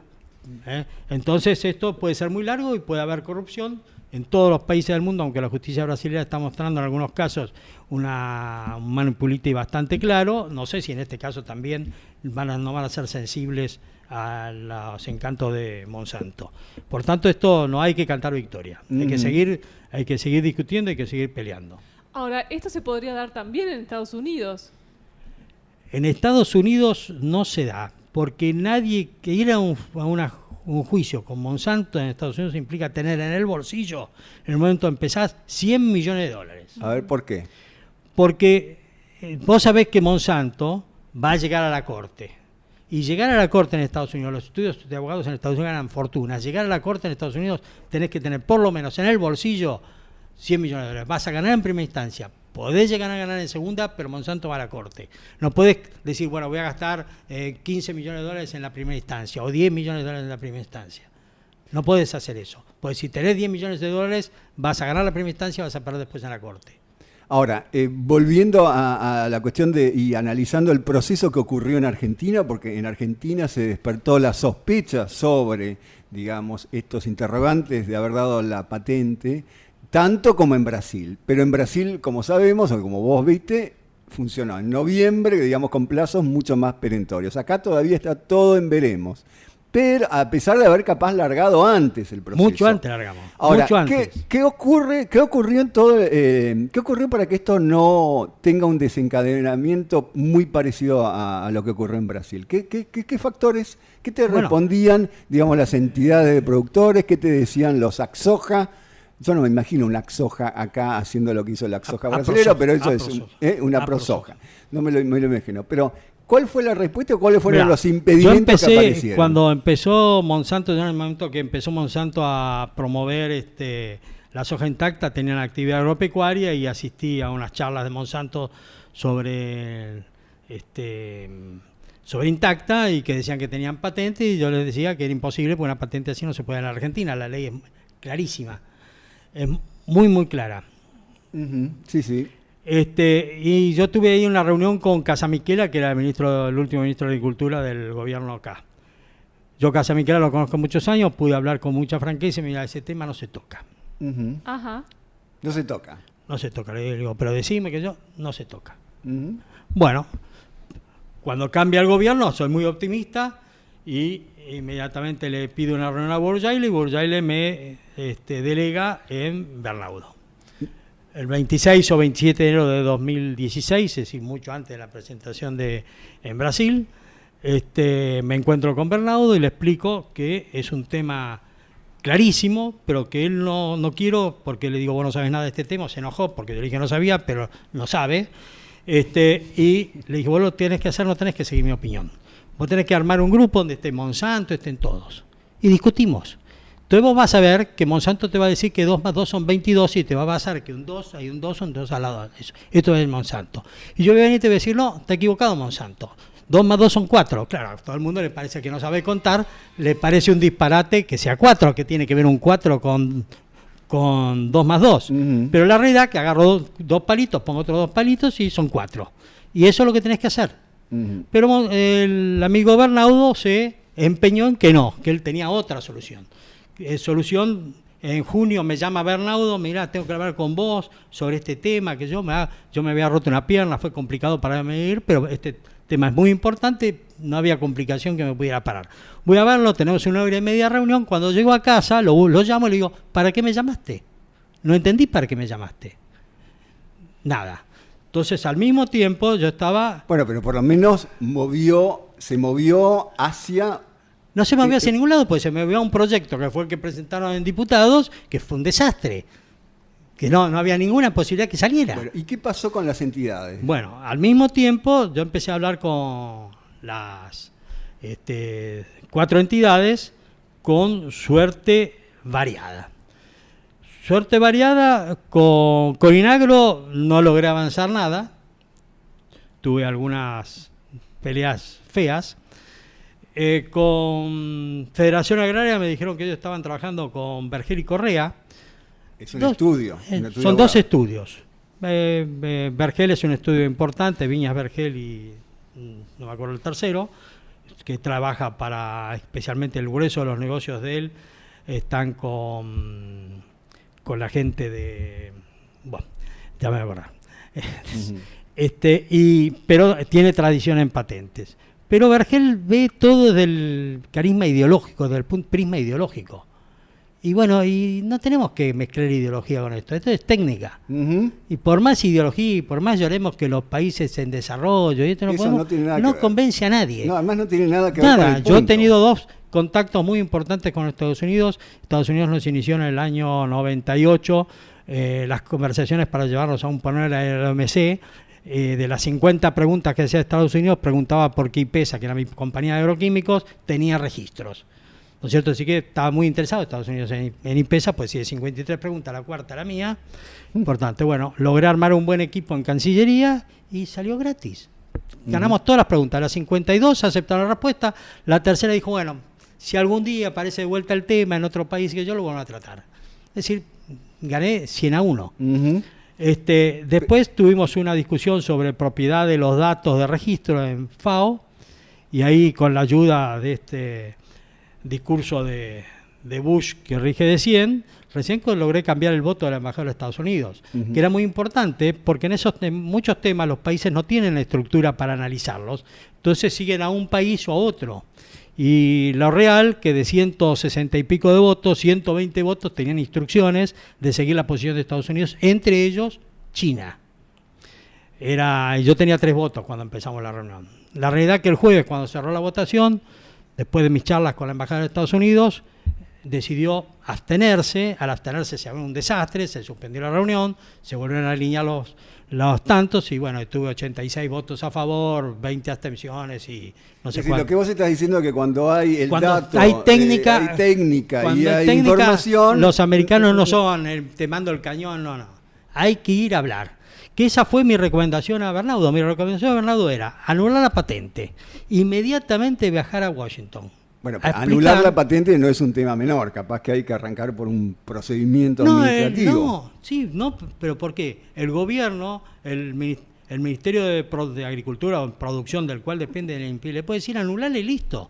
Si un particular quiere anularla, no, pero si el INPI reconoce su error, tiene que anularla. Bueno, pero para eso tiene que reconocer el error. Tiene que reconocer el error, que está mal dada. No lo hizo ni lo va a hacer porque el presidente INPI no entiende nada. A ver, para entender un poco... Damaso Pardo, pobrecito de patentes, lo único que sabe es llenar los formularios. Bueno, pero para entender un poco de lo que se trata, en definitiva lo que se está hoy poniendo la lupa es en el procedimiento. Es decir, tenés la cédula verde, en el motor tiene que tener 555 y en la cédula verde dice otro número. Exactamente. Eso no es ni ideológico, nada ni es conceptual, ni filosófico, nada. Es un tema que se ataca al procedimiento. Sí, exactamente. Para entenderlo, ¿no? Exactamente, muy bueno el ejemplo. Acá tenemos otro cartelito que nos pide, María, ir a una pausa. Vamos a recordar. Estamos conversando con Juan Iglesias Pérez, que es empresario del sector agroquímico, y experto en patentes. Ya te voy a invitar, Juan, a un próximo programa, casi te diría con una mesa redonda de toda la gente que nos esté escuchando, que se debe estar anotando para venir a discutirte las cosas que estás diciendo. Es lo que tenemos que empezar a hacer. A mí me encantaría que alguien me demuestre que 2 más 2 son 22. Bueno, vamos a eso. Y dejo de decir pavadas. Pero después de la pausa.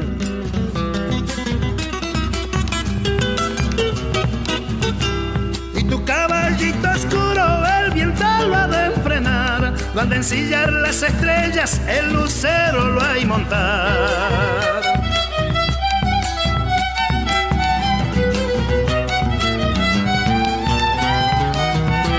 Chacarera pa' mi abuelo, las viejas lo bailarán, con el repicar de un bombo y un violincito a llorar. Pues tu viejo ya te has ido por la senda del adiós, el día de tu partida todo el pago se enlutó.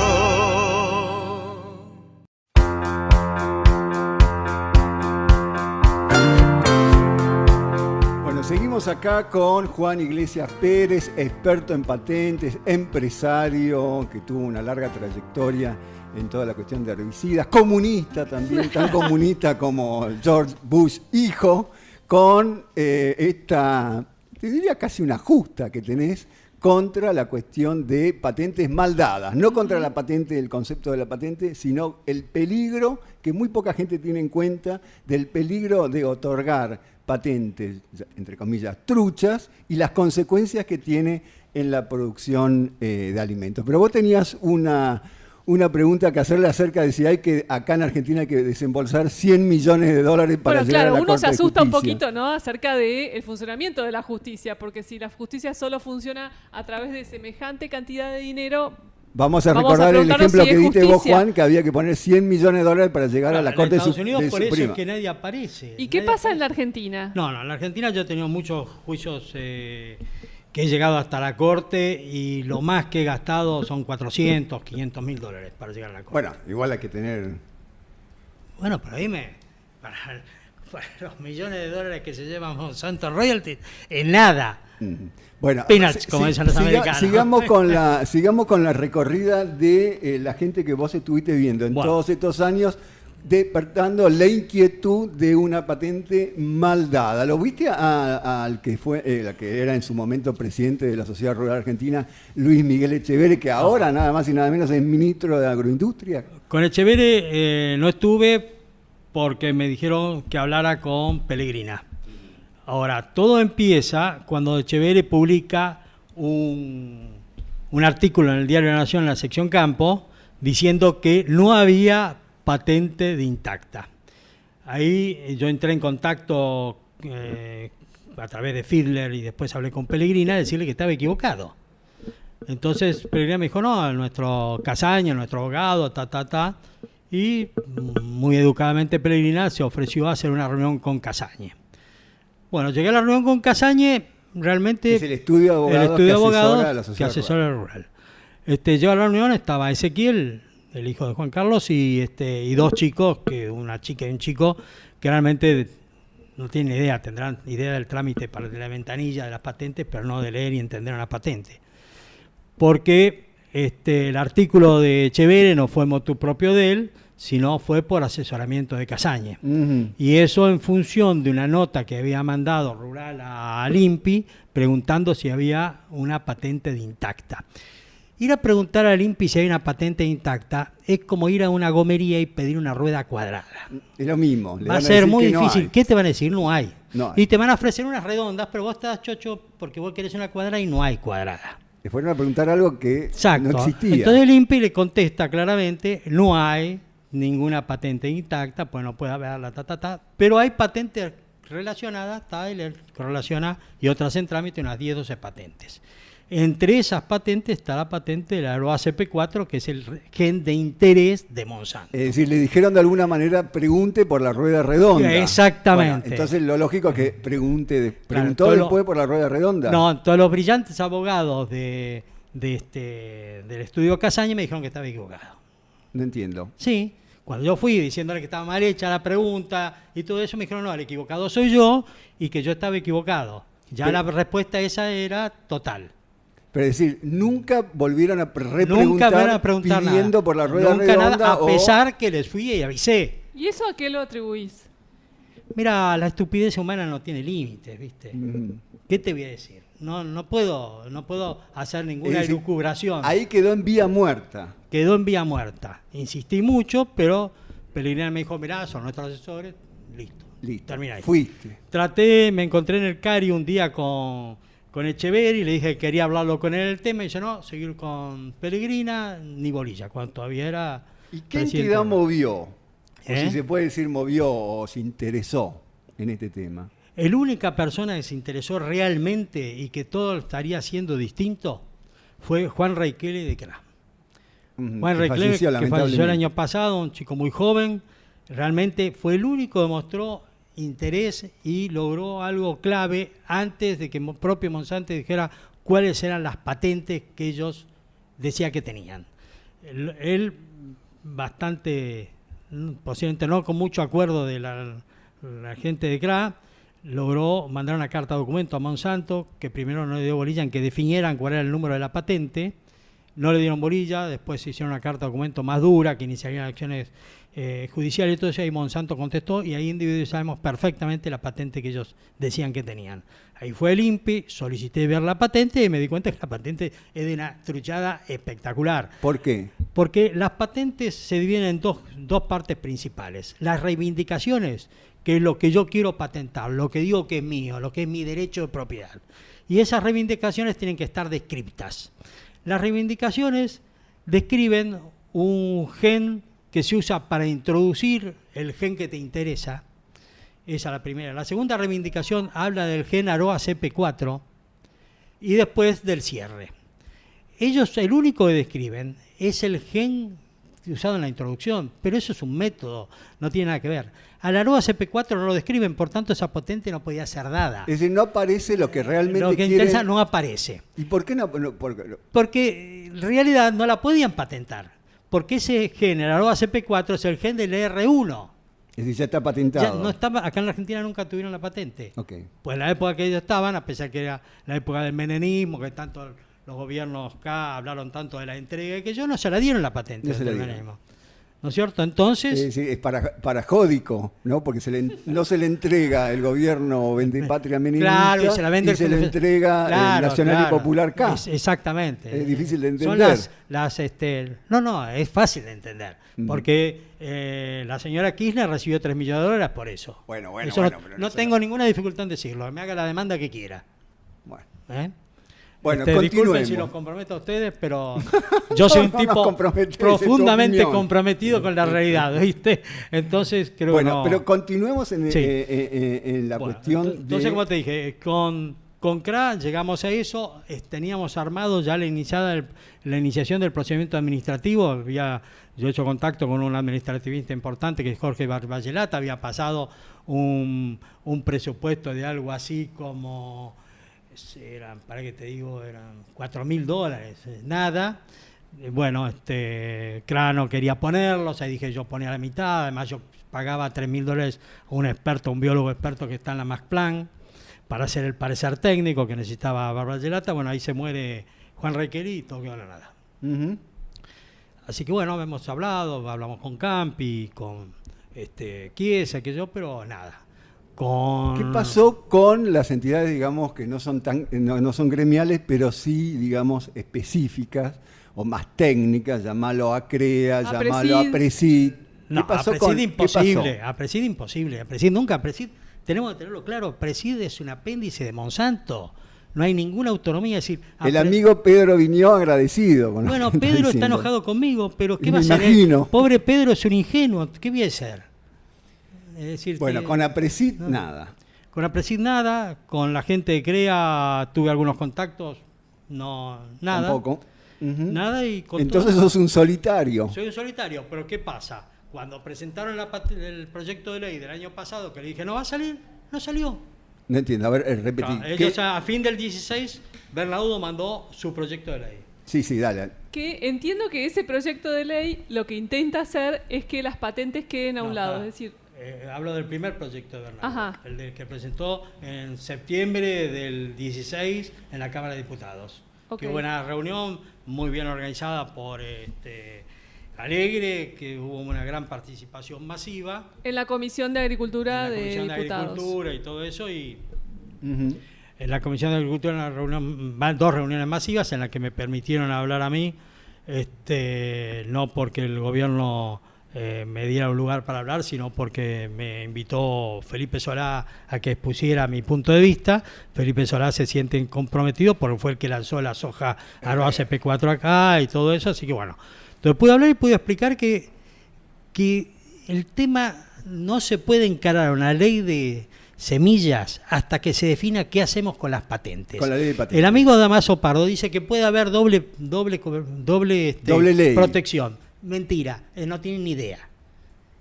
Es decir, que las semillas funcionen bajo dos jurisdicciones, la ley de semillas y la ley de patentes. Exactamente, la ley argentina es muy clara.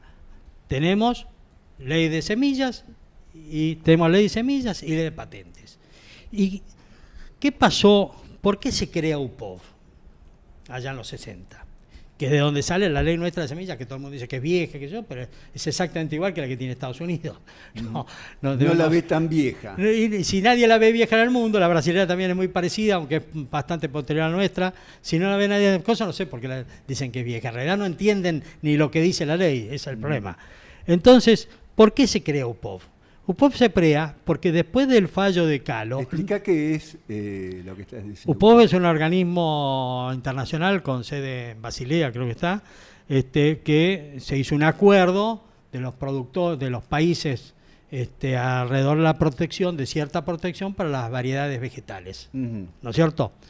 Que OMC o en Marrakech da lugar, puede ser por patente o puede ser por la protección ad hoc de variedades vegetales. Se crea UPOV para dar cierta protección a los desarrolladores de germoplasma, que hasta ese momento no tenían ninguna legislación. Ninguna. Argentina adhiere a UPOV, Estados Unidos se adhiere a UPOV, y ahí salen las leyes de semillas, basado en lo que decía UPOV. Claro. ¿No es cierto? Así que no es que nuestra ley fue en dos indios que se juntaron, no. estaba UPOF como sustento, además la norma UPOF fue internalizada, así que la norma UPOF es norma en Argentina. Entonces, no podemos optar por dos cosas, y mucho menos. No podemos optar, con dos leyes. Claro, y no podemos optar por dos protecciones que la ley argentina, la ley americana y todas dicen que no se puede. Ahora, es decir, no puede haber ley de semilla y ley de patente. No son patentables las variedades vegetales. Lo que dicen en el Ministerio de Agroindustria ahora, en esta nueva gestión, entiendo, es que van a presentar al Congreso una ley de semillas tal que no exista la jurisdicción de patentes en semillas. Es decir, a pesar de no hacer ninguna acción en contra de la patente de intacta, de la soja intacta, digamos que en la ley de semillas esté previsto que los Monsanto se tengan que arreglar con las empresas en el pago y que al productor le llegue una sola boleta. Que entra todo dentro de la jurisdicción de la ley de semillas. Eso es producto de mucha ignorancia, nada más decir eso. Porque el tema es que Monsanto no tiene que cobrar nada. ¿Cómo? Monsanto no tiene que cobrar nada porque él no tiene ningún derecho de propiedad en nada. El derecho de propiedad es de Bartolomé, de Klein, de ellos es el derecho de propiedad, del germoplasma, pues ellos son los que trabajan en el germoplasma. Los genes que le ponen, podrá hacer un acuerdo con Monsanto y pagarle lo que sea, unos centavos por que le faciliten la tarea de introducción, pero nada más. No tienen que pagarle la propiedad intelectual, tienen que pagarle el método. Pero entre la explotación de lo que se pretende en una patente y la explotación del método son dos valores totalmente distintos. De acuerdo. Pero vos estás planteando, lo que se está planteando ahora es que haya una ley de semilla, de lo cual todo el resto quede supeditado a esa ley de semilla. Nada más. Y hay que dar de baja las patentes, pues Monsanto y las demás tienen como 80, 90 patentes ahí dentro metidas. ¿En dónde las tienen? En el INPI. Algunas aprobadas y otras no, la mayoría no están aprobadas. Pero mientras no esté rechazada, sigue teniendo todos los derechos. El patentante tiene derecho desde el día que presenta la patente. Claro.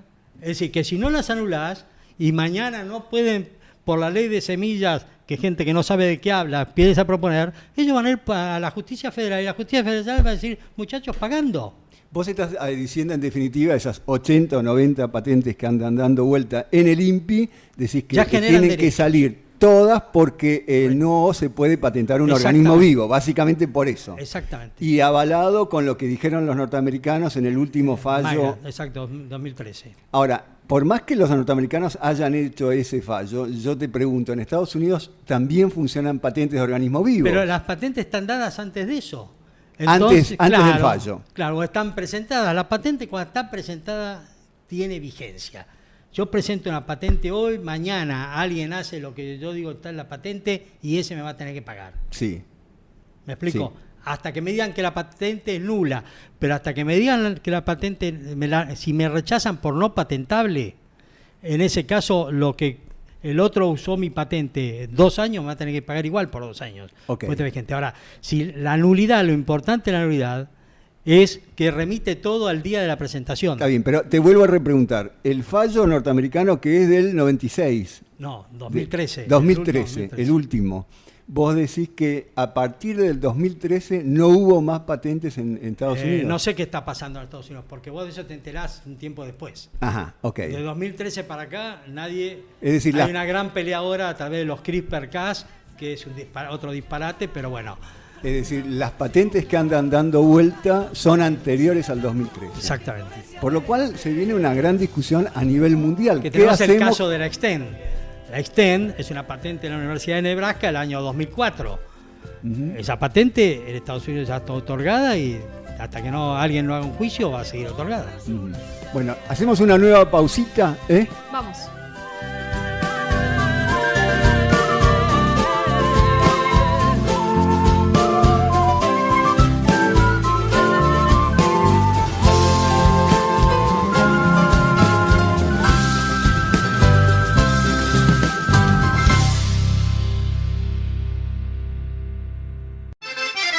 Ya compartimos con vos la mejor información agropecuaria con Félix San Martino y su equipo en Radio del Plata. Bueno, seguimos acá con Juan Iglesias Pérez en esta entretenida, interesante charla con alguien que podríamos denominar Roberto Carlos, porque te ganaste 1 millón de amigos desde que empezaste a hablar en este programa, más o menos. Juan, te hiciste amigo Bueno, pero ya tengo otro millón, así que no hay problema. ¿Cómo se llama el presidente de Monsanto? Ese es tu mayor amigo, me parece. Le van a mandar la grabación. Vos tenías una pregunta que hacerle. Sí, bueno, mi consulta es ¿qué hacen las empresas, digamos, a las que los Monsanto... semilleros. Los semilleros, exactamente, a los que Monsanto les cobra también, que no hacen alguna presentación? O sea, ¿dónde está la voz de los semilleros? Mirá, no quiero...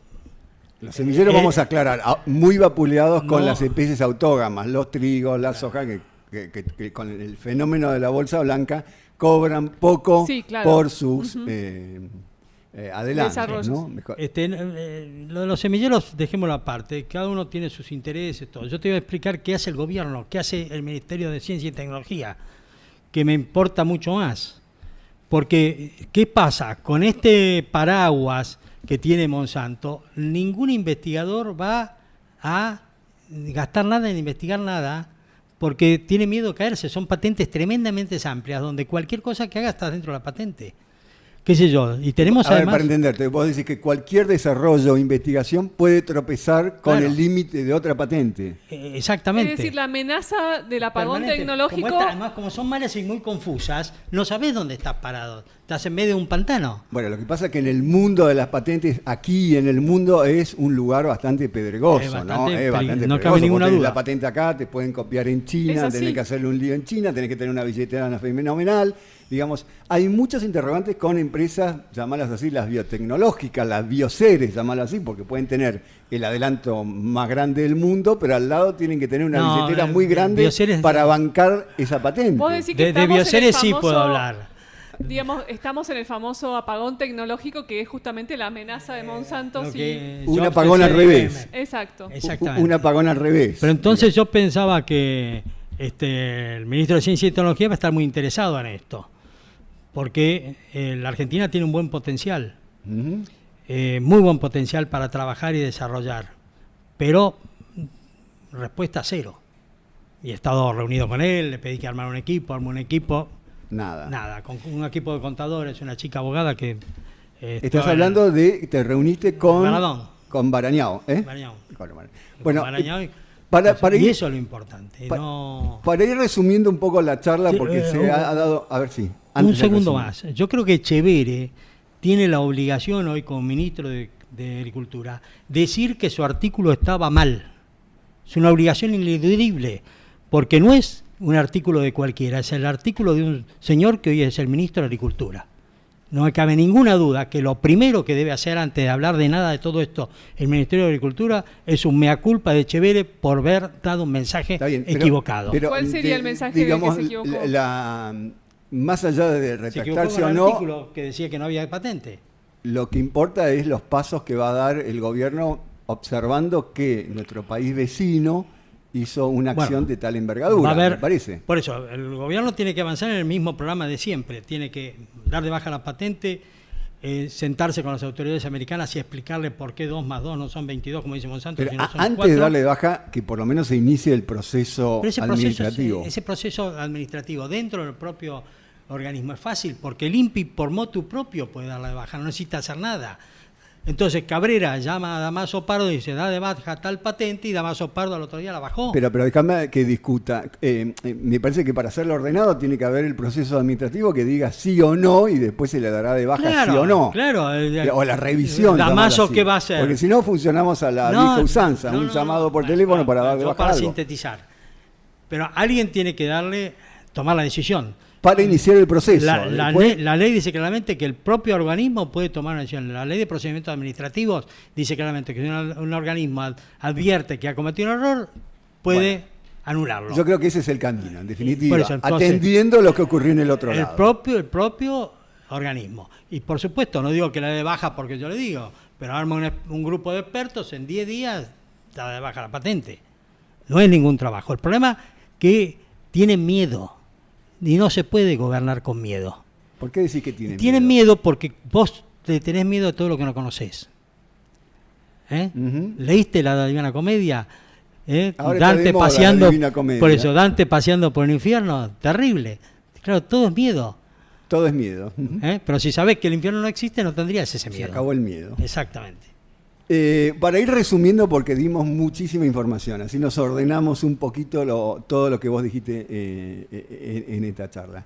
Primero y principal, creo que lo más rico de todo esto es que vos fuiste a Brasil, no te quedaste acá, fuiste, tomaste contacto con quienes le dieron de baja y quienes promovieron la baja y te trajiste una información muy, muy importante, ¿no?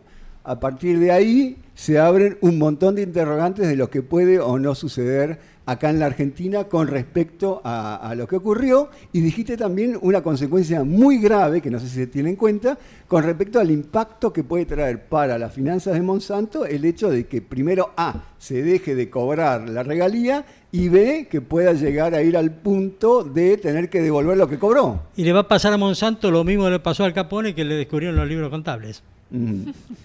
Disculpá, y no hay tiempo, pero me dejaste un interrogante abierto con lo que va a pasarle a Bayer, que acaba de comprárselo. Bueno, todavía no está totalmente cerrado eso, ¿no? No está cerrada la operación. Pero está para un punto de cerrar. Bueno, pero es muy fácil. Baumann se lleva 350 millones de euros y logra cerrar el negocio. Baumann es el presidente de Bayer. Bayer. Bueno. Está totalmente de acuerdo.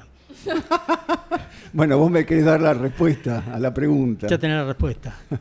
Bayer le va a pasar lo mismo que Hesch. Había 3 grandes compañías alemanas, BAF, Hesch y Bayer.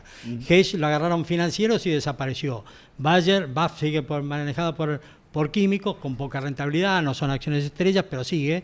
Y Bayer ahora está manejada por un financiero. La primera vez que Bayer en 170 años está manejada por un financiero. Nunca antes. Nunca antes, siempre por químicos. Y ahora... Y estos piensan en la acción, que si vale 2 mangos, 2 menos, y se acaba. Bueno, Juan, lamentablemente estamos... No vale nada. Te tenemos que ir despidiendo porque, bueno, nuestro programa se está acabando, pero ha sido de lo más rico. Quiero decirte 2 o 3 cosas. Vos querías agregar algo después, María. Te vamos a seguir invitando porque este tema obviamente trae cola y vamos a tratar de que vengas con oponentes, digamos, con quien te diga...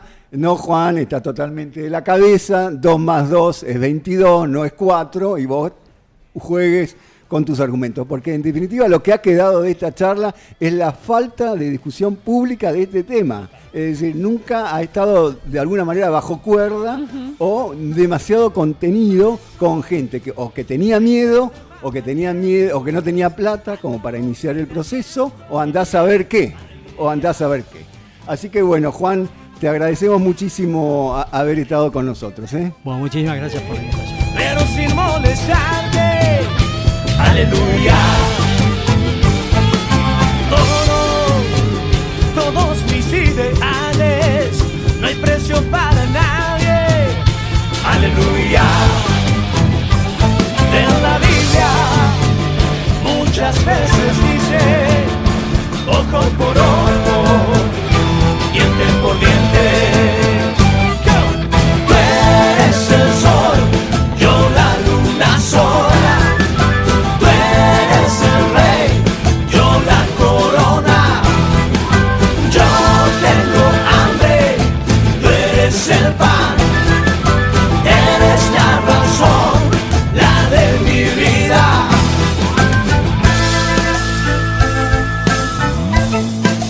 Aleluya.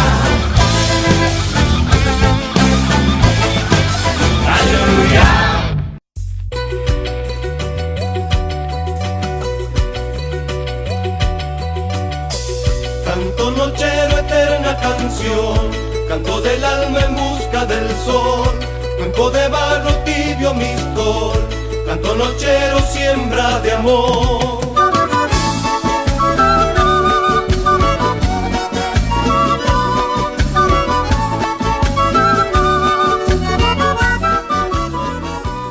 Se nos fue el programa y con una colección de amigos que hizo a lo largo de su exposición Juan Iglesias Pérez. Le pegó a todo el mundo de izquierda a derecha, de derecha a izquierda, no quedó nadie. Bueno, ¿nos vamos?